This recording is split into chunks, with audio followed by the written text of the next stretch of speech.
அனைவருக்கும் வடக்கு ஈரான்ல அல்போஸ் மலைத்தொடர் பகுதியில ஒரு உயரமான ஒரு சிகரம் இருக்கு. அந்த சிகரத்துல ஒரு மதகுரு அதாவது மகள்வி வாழ்ந்து வராரு. மகள்வி மரக்கட்டையால் கட்டப்பட்ட ஒரு மர வீடு அங்க கட்டியிருக்காரு. அவரு அந்த வீட்டுல இருந்து வெளில வந்து பாக்குறாரு. அப்ப 1000 அடி உயரத்துல யாரோ ஒரு பெண் நிக்கிறாரு. அந்த பெண் பார்த்துட்டு இருக்காரு. இப்ப அவர் அவசரமா மேலே ஏறி அந்த பெண் தான் போறாரு. இப்ப அடுத்த நொடி அங்கே நில்லு, யாருமா நீ என்ன பண்ற அப்படின்னு சொல்லிட்டு கேக்குறாரு. இப்ப டக்குன்னு போயிட்டு அவருடைய கையை பிடிச்சி இருக்கிறாரு. அதாவது விட்டு இருந்தாருன்னா அந்த பெண்ணு கீழே விழுந்திருக்கும், அந்த பெண்ணு இறந்திருக்கும். இப்ப யாருமா நீ ஏன் இந்த மாதிரி செயலை செய்யற அப்படின்னு அவர் கோபமா கேக்குறாரு. அப்ப அந்த பொண்ணு என்ன விடுங்கய்யா, நீங்க யாரு, என்ன ஏன் காப்பாத்துறீங்க அப்படின்னு அவ கேக்குறா. இந்த நேரத்துல திரும்பவும் அவ ஓடி குதிக்க போறா. அவங்களை எப்படியோ மல்லி கட்டி இருக்கிறாரு அந்த மகள்வி. இப்ப மகள்வி அவரை பொறுமையா இருமா, எதுவுமே அவசரப்படாத, நான் சொல்றதை மட்டும் கேளு, என் கூட வா அப்படின்னு அவர் சொல்றாரு. நீங்க யாரு, என்ன ஏன் கூப்பிடுறீங்க அப்படின்னு அவ கேக்குறா. நீ வா, நான் எல்லாத்தையுமே நான் சொல்றேன் அப்படின்னு சொல்லிட்டு அழைச்சிட்டு போறாரு. இப்ப அவரோட வீட்டுக்கு, அந்த மர வீட்டுக்கு அவர் அழைச்சிட்டு போறாரு. அந்த மர வீட்டுல அந்த பெண்ணை அமர வைக்கிறாரு. என்ன நடந்தது சொல்லுமா அப்படின்னு சொல்றாரு. கொஞ்ச நாளைக்கு முன்னாடி என்னுடைய கணவர் காண போயிட்டாரு. நாங்க எவ்வளவு தேடி பார்த்தோம், கிடைக்கவே இல்லை. என்னுடைய கணவர் வீட்டார்கள் எல்லாருமே என்ன அடித்து துரத்திட்டாங்க. நான் எங்க போறேன்னு தெரியாம பல நாட்கள் அவரை தேடி தேடி அலைஞ்சேன். ஆனா அவர் எங்கேயுமே கிடைக்கல. இப்ப நான் தற்கொலை பண்ணிக்கிறது தவிர எனக்கு வேற வழியே இல்லை அப்படின்னு சொல்றா. இப்ப நான் சொல்றது கேளுமா, நீ வாமா அப்படின்னு சொல்லிட்டு அவர் வந்து அழைச்சிட்டு போறாரு. அந்த மகள்வி அவருடைய வீட்டுக்கு அழைச்சிட்டு போயிட்டு அவரு ஒரு ரூம் வந்து ஓபன் பண்றாரு. அந்த வீடு பார்க்கறதுக்கு ரொம்ப அழகா இருக்கு. அங்க ஓபன் பண்ணி இங்கேயே உட்காரு அப்படின்னு சொல்லிட்டு அந்த கதவை சாத்திடுறாரு. இப்ப கதவை சாத்திட்டு அவர் வேகமா வெளியே போறாரு. இப்ப அந்த பெண்ணு கதவு திறங்க கத்துறா.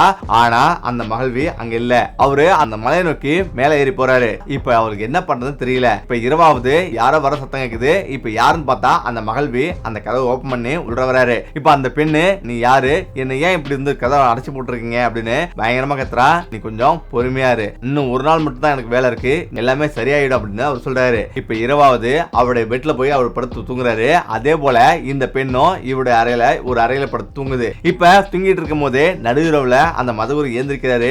எந்திரிச்சு வந்து அந்த பெண் பக்கத்துல வந்து நிக்கிறாரு. இப்ப அப்படியே வந்து ஊதுறாரு. ஊதிட்டு அந்த பெண்ணையே பார்த்துட்டு இருக்காரு. திரும்பவும் அவருடைய ரூமுக்கு போயிறாரு. இப்ப மறுநாள் விடியுது. மறுநாள் அந்த பெண்ணோட ரூம் ஓபன் பண்றாரு. நீங்க யாரு, என்ன ஏன் இங்க அடைச்சு வச்சிருக்கேன், என்ன வெளியே விடுங்க அப்படின்னு அவ கத்துறா. அப்ப கொஞ்சம் அமைதியாரு, இன்னும் கொஞ்சம் வேலை இருக்கு, அந்த வேலையை நான் முடிச்சு வந்துடுறேன் அப்படின்னு அவர் சொல்றாரு. அவ கத்துறா. அவளுக்கு கொஞ்சம் உணவு கொடுத்துட்டு அவரு கதவை சாத்திட்டு வெளில போறாரு. இப்ப வெளில போனவரு பகல் முழுவதும் வரவே இல்ல. கதவை ஓபன் பண்ணு கத்திட்டே இருந்திருக்கா. இப்ப கதவை ஓபன் பண்ணவே இல்ல. இப்ப இரவுல வீட்டுக்கு வராரு. இப்ப அவ பயங்கரமா கோவப்படுறா. நீங்க யாரு, என்ன ஏன் வீட்டுக்குள்ள அடைச்சு வச்சு சித்திரவதை பண்ற, நீங்க யாரு அப்படின்னு கத்துறா. அதெல்லாம் நான் பிறகு நான் சொல்றேன், நீ நிம்மதியா தூங்கு, அந்த வேலையை முடிச்சிட்டு நான் எல்லாமே சொல்றேன் அப்படின்னு சொல்றாரு. இப்ப இரவுல தூங்குறாங்க. இப்ப அவர் ரூம்ல அவர் படுத்திருக்காரு. அதே போல இரவு 12 மணிக்கு எழுந்திருக்கிறாரு. அவருடைய தலைய மெதுவா தூக்குறாரு. இப்ப அவளும் கண்ணை மெதுவா திறந்து என்ன நடக்குதுன்னு பாப்போம் அப்படின்னு அவ வந்து பாத்துட்டு இருக்கா. இந்த நேரத்துல அந்த துறவி அப்படியே அவ தலைக்கு மேல ஊதுறாரு. ஏதோ ஊதிட்டு கொஞ்ச நேரம் உட்கார்ந்துட்டு அப்படியே வந்து வெளில போறாரு. இது எல்லாமே அந்த பெண்ணு கவனிச்சிட்டு இருக்கா. விடியுது, இன்னைக்கு நம்ம வந்து வெளியே போனோம், புறப்படு அப்படின்னு சொல்றாரு. அவளுக்கு ஒண்ணுமே புரியல. அவளும் ஏன் வெளில போனோம் அப்படின்னு கேக்குறா. ஒரே ரூம்ல இருந்தா ரொம்ப போர் அடிக்கும், அது மட்டும் இல்லாம வெறுப்பாயிடும், அதனால ரிலாக்ஸ் ஆகிறதுக்கு நீ மேல வா அப்படின்னு சொல்றாரு. சரி அப்படின்ட்டு அந்த வீட்டை விட்டு 2 பேரும் வந்து வெளில போறாங்க. இப்ப மலையில ரொம்ப தூரம் வந்து மேல ஏறுறாங்க. ஏறின பிறகு ஒரு மலையோட உயரமான பகுதியில நிக்கிறாரு. இப்ப அந்த பெண்ணை பார்த்து நீ கண்ணை மூடிக்க அப்படின்னு சொல்றாரு. கண்ணை மூடிட்டு அப்படியே படு அப்படின்னு சொல்றாரு. இந்த தரையில படுன்னு சொல்றாரு. ஆனா நான் படுக்க முடியாது அப்படின்னு எவ்வளவு சொல்றா. ஆனா நீ இதை செய்ய, உனக்கு எல்லாமே புரியும் அப்படின்னும், நான் எல்லாமே புரிய வைக்கிறேன், ஒரு நல்லத்துக்கு தான் சொல்றேன் அப்படின்னும் அவர் சொல்றாரு. இப்ப அவளும் அந்த தரையில படுக்கிறா. படுத்து அப்படியே கண்ணை மூட சொல்றாரு. அடுத்த நிமிஷம் கண்ணையும் மூறா. கொஞ்ச நேரம் கழிச்சு கண் வச்சு பாக்குறா. அவளுக்கு பயங்கரமான அதிர்ச்சி, அங்க யாருமே இல்ல. இப்ப மகள்வி ஏன் இப்படி பண்றாரு அப்படின்னு பயங்கரமா கோபம் முறா. அப்படியே வந்து உட்கார்ந்து இருக்கா. இப்ப இரவு 8 மணிக்கு யாரோ மேல ஏறி வராங்க அப்படின்றத உணர்றா. இப்ப கண் வச்சு பாக்குறா. அந்த மகள்வி அவன் மேல வராரு. இப்ப வந்துட்டு வா வீட்டுக்கு போலாம் அப்படின்னு அவர் சொல்றாரு. அவரை பார்த்து பயங்கரமா கோபம் முறா. நீ என்ன பைத்தியக்காரனா, ஏன் இப்படி பண்ற, ஒண்ணு என்ன ரூம்ல வந்து அடைச்சு வைக்கிற, அப்படி இல்லனா இங்க மலைத்தொடர்ல இப்படி தனியா வந்து விட்டுட்டு போயிடுறிய, நீ என்ன பைத்தியக்காரனா அப்படின்னு அவ கேக்குறா. உனக்கு எதுவும் புரியாது, நீ வா, இன்னைக்கு ஒரு நாள் மட்டும் தான் எல்லாமே உனக்கு விளங்கும் அப்படின்னு அவர் சொல்றாரு. இப்ப திரும்பவும் மலை கீழே வந்து அழைச்சிட்டு போறாரு. அவளுடைய வீட்டுக்கு வந்து அழைச்சிட்டு போறாரு. அவளுடைய ரூம்ல வந்து போய் படு அப்படின்னு சொல்றாரு. அதே போல அவளும் படுக்கிறா. இவருடைய ரூம்ல இவரும் படுக்கிறாரு. இப்ப விடியுது. விடிஞ்ச பிறகு வா திரும்பவும் வெளியே போலாம் அப்படின்னு சொல்றாரு. இவளுக்கு பயங்கரமா கோபம் வருது. நீ ஏன் இப்படி பண்ற, உனக்கு என்ன பைத்தியம் பிடிச்சிச்சா அப்படின்னு கேக்குறா. நீ வா, உனக்கு எல்லாமே புரியும் அப்படின்னு சொல்றாரு. இப்ப திரும்பவும் வந்து மேல போறாங்க. இப்ப 2 பேரும் மேல போறாங்க. அதே போல அந்த மலையில அந்த பெண் நிக்கிறா. நீ கண்களை மூடிட்டு குப்புறப்படு அப்படின்னு சொல்றாரு. இதை கேட்டு பயங்கரமா உறைஞ்சு போறா. நான் ஏன் குப்புற படுக்கணும் அப்படின்னு அவ கேக்குறா. குப்புறப்படு நான் சொல்றேன் அப்படின்னு அவர் சொல்றாரு. எவ்வளவோ முடியாத சொல்லி சண்டையிடுறா. ஆனாலும் குப்புறப்பட பார்த்தா இதுவரை நடந்தது எல்லாமே உனக்கு விளங்கும் அப்படின்னு சொல்றாரு. அதே போல அவ குப்புறப்படுகிறா. குப்புறப்படுத்து கொஞ்ச நேரம் கழிச்சு பார்த்தா கண்ணை முடிச்சு பாக்குறா, அங்க யாருமே இல்ல. இப்பதான் அவளுக்கு புரியுது திரும்பவும் அந்த துறவி அந்த மர வீட்டுக்கு போயிட்டாரு அப்படின்னு நினைக்கிறா. ஆனா அங்க யாருமே இல்ல. இப்ப அப்படியே படுத்திருக்கா. இப்ப நேரங்கள் கிடக்குது. இப்ப அதே போல இரவு 8 மணி ஆகுது. அவரு மேலே ஏறி வராரு. இப்ப அந்த துறவி வந்து அந்த பெண்ணை ஆச்சிட்டு திரும்ப அவர் வீட்டுக்கு போறாரு. அங்க வந்து படுத்திருக்காங்க. இப்ப அவளுக்கு செம்ம கோபம் வருது. நீ ஏன் இது மாதிரி பண்ற, உன்ன மாதிரி ஒரு மோசமான ஆளை நான் பார்த்ததே இல்லை அப்படின்னும் அவ கோபமா கத்துறா. எல்லாத்தையும் நீ உணர்வ, நீ படுத்து தூங்கு அப்படின்னு சொல்லிட்டு திரும்ப தூங்குறாங்க. மறுநாள் விடியுது. மறுநாளும் நம்ம வெளில போலாம்னு சொல்றாரு. அதே போல வெளில அழைச்சிட்டு போறாரு.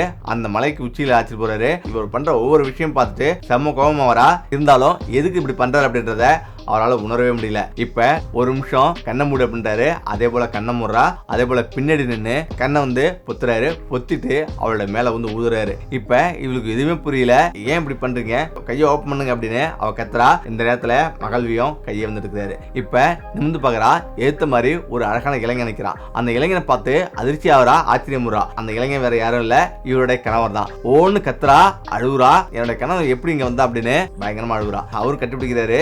எங்க அந்த மகள்வி, அவர் தான் என் கூட வந்தாரு, அந்த மகள்வி எங்க போனார் அப்படின்னு அவ கேக்குறா. ஆனாலும் உனக்கு எல்லாம் புரிய வைக்கிறேன், நீ வா அப்படின்னு சொல்லிட்டு அந்த மர வீட்டுக்கு அழைச்சிட்டு போறாரு. இப்ப அந்த மர வீட்டுக்கு அழைச்சிட்டு போன பிறகு அவளுக்கு ஆச்சரியம் தாங்க முடியல. நீ எங்க போன, இவ்வளவு நாள் நீ எங்க இருந்த, உன்னை தேடிட்டு நான் எங்கெங்கே அலைஞ்ச அப்படின்னும் அவ சொல்றா. இப்ப நான் சொல்றது எதுவுமே உனக்கு ஆச்சரியமா தான் இருக்கும். நான் சொல்றது நல்லா கேளு. அந்த வயதானவர் நீ அந்த மலை உச்சில இருந்து குதிக்கணும்னு நினைக்கும் போது அவர் வந்து உன்னை காப்பாத்தினாரு. அப்படி காப்பாத்தின பிறகு அவரு இந்த வீட்டுல வந்து வச்சாரு. இந்த வீட்டுல 2 இரவு வந்து உன்னை தங்க வச்சாரு. இது உனக்கு பைத்தியகாரத்தனமா இருந்தது. ஆனா அவரு வெளியே போனாரு. இப்ப மலை உச்சி கொண்டு போனாரு.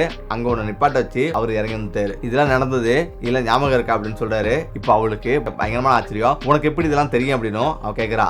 அது வேற யாரும் இல்ல, அந்த மகள்வி நான் தான் அப்படின்னு அவன் சொல்றான். அவளுக்கு ஒண்ணுமே புரியல. அதிர்ச்சி உச்சத்துக்கு போறா. ஆமா, என்ன முதியவரா மாத்தினது ஒரு பெண்ணு. நான் வீட்டுல சந்தோஷமா இருக்கும் போது வேலைக்கு போயிட்டு வந்தால, அப்ப வேலைக்கு போயிட்டு வீட்டுக்கு வந்துருந்தேன். அப்போ ஒரு பெண்ணு நடுக்காட்டுல என்ன சந்திச்சா. அப்ப அவ என்ன திருமணம் செஞ்சுக்க அப்படின்னு சொன்னா. ஆனா நான் மறுத்துட்டேன். அதாவது எனக்கு ஏற்கனவே திருமணம் ஆயிடுச்சு, திருமணம் எல்லாம் பண்ணிக்க முடியாது அப்படின்னு நான் அவள்கிட்ட எவ்வளவு எடுத்து சொன்னேன். ஆனா அவ பயங்கரமா கோவப்பட்டு திடீர்னு ஒரு சாபம் விட்டா. வயதானவனா மாறிட்டேன். நான் ஐயோ அப்பா அப்படின்னு கத்துனேன். ஆனா அந்த பெண்ணு அப்படியே போயிட்டா. நான் அவளை தேடிட்டு எங்க போனா அப்படின்னு பின்னாடியே ஓடுனேன். ஆனா அதுக்குள்ள எங்கேயே போய் மறைஞ்சிட்டா. இப்ப எனக்கு எதுவுமே புரியல. 30 வயது இல்லைங்க, இப்ப 70 வயது மாதிரி நான் வயதானவன் மாறிட்டேன். நேரா வீட்டுக்கு வந்தேன். வீட்டுக்கு வந்து உங்கள்கிட்ட நான் தான் உங்க கணவர் சொன்னேன். ஆனா யாருமே என்ன நம்பல. என்ன எல்லாருமே அடிச்சு துரத்துனீங்க. வேற வழி தெரியல. நான் அப்படியே காட்டு வழியே நடந்து வந்திருந்தேன். அப்பதான் ஒரு வயசானவங்க என்ன சந்திச்சாங்க. இந்த மாதிரி நடந்தது சொல்லி நான் அவங்கள்ட்ட சொல்லி அழுதேன். அப்ப அந்த வயசானவங்க இது வேற ஒண்ணும் இல்ல, இது சூனியம் தான்ப்பா, உன்னுடைய மனைவி உன்னை தேடி வருவா. அவ தேடி வரும்போது இந்த 4 விஷயத்த, அதாவது 4 நாள் அவ தலைமுடியில் நீ ஊதுனா 4வது நாள் அனைத்துமே வந்து சரியாகும் அப்படின்னு அவங்க சொன்னாங்க. அதே போல நான் செஞ்சேன். ஆனா இப்ப நான் சரியாயிட்டேன். எனக்கு ரொம்ப சந்தோஷமா இருக்கு அப்படின்னு அவன் சொல்றான். இப்ப இதை கேட்டு அவளும் சந்தோஷமா வரா. இப்ப அவளுடைய வீட்டுக்கு கணவன் அழைச்சிட்டு போறா. எல்லாருமே சந்தோஷமா வந்திருக்காங்க. ஓகே, நம்ம இந்த வீடியோ எப்படி நினைக்கிறேன், மீண்டும் அடுத்தது சந்திப்போம். நன்றி, வணக்கம்.